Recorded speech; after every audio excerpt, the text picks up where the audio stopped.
বন্ধুরা, আজকে করব ছোলার ডাল আর আলুর লুচি। তার জন্য এখানে গোটা জিরে, শুকনো লঙ্কা, একটু জিরের গুঁড়ো, একটু লঙ্কার গুঁড়ো, একটু আদা গ্রেট করে নিয়েছি, একটা টমেটো নিয়ে নিয়েছি। কড়াইতে পরিমাণ মতন তেল দিয়ে দিলাম, দিয়ে একটা তেজপাতা, একটু গোটা জিরে, একটা শুকনো লঙ্কা ফোড়ন দিয়ে দিলাম। দিয়ে এবার আমি আদা গ্রেট করে রেখেছি, সেই আদাটাও দিয়ে দেবো। আগে এটাকে একটু নাড়াচাড়া করে নেবো, নিয়ে তারপরে আদা গ্রেট করে রেখেছি সেই আদাটাকে আমি দিয়ে দেবো।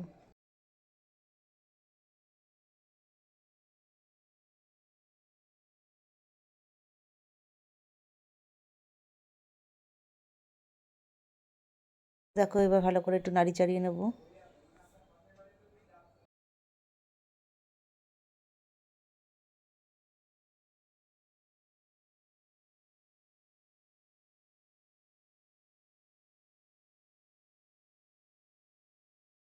মশলাটা রেখে দিয়েছিলাম, সেই মশলাটা দিয়ে দিলাম। দিয়ে দেবো এবার পরিমাণ মতো নুন আর হলুদ।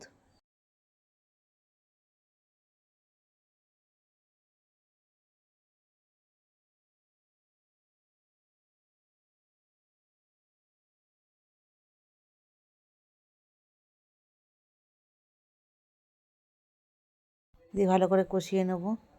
দিয়ে যে টমেটোটা রেখেছিলাম সেই টমেটোটাও আমি দিয়ে দেবো।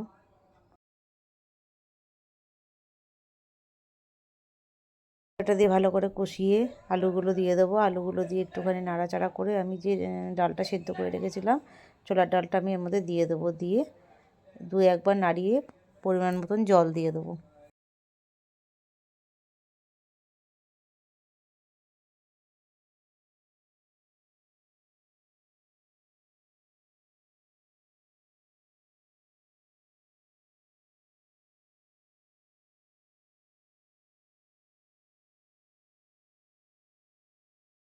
দেখো, আমার ছোলার ডালটা হয়ে এসেছে।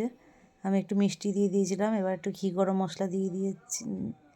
এখানে আলু লুচির জন্য আমি ময়দা নিয়ে নিয়েছি, তাতে নুন দিচ্ছি, চিনি দিচ্ছি, দিয়ে একটু তেল দিয়ে ময়াম দিয়ে রেখে দেবো। তারপরে আলুটা গ্রেট করে নিয়ে আমি এর মধ্যে দিয়ে ভালো করে মিশিয়ে আস্তে আস্তে এটাকে মেখে নেব। এই যে আলুটা নিয়েছি, আলুটাকে গ্রেট করে ভালো করে মিশিয়ে আমি মেখে নেব। আমি দেখো মাখা হয়ে গেছে, আমি 5 মিনিট রেখে দিয়েছিলাম। তারপরে সুন্দর করে লুচি বানিয়ে নিয়েছি, ছোলার ডাল আর আলুর লুচি।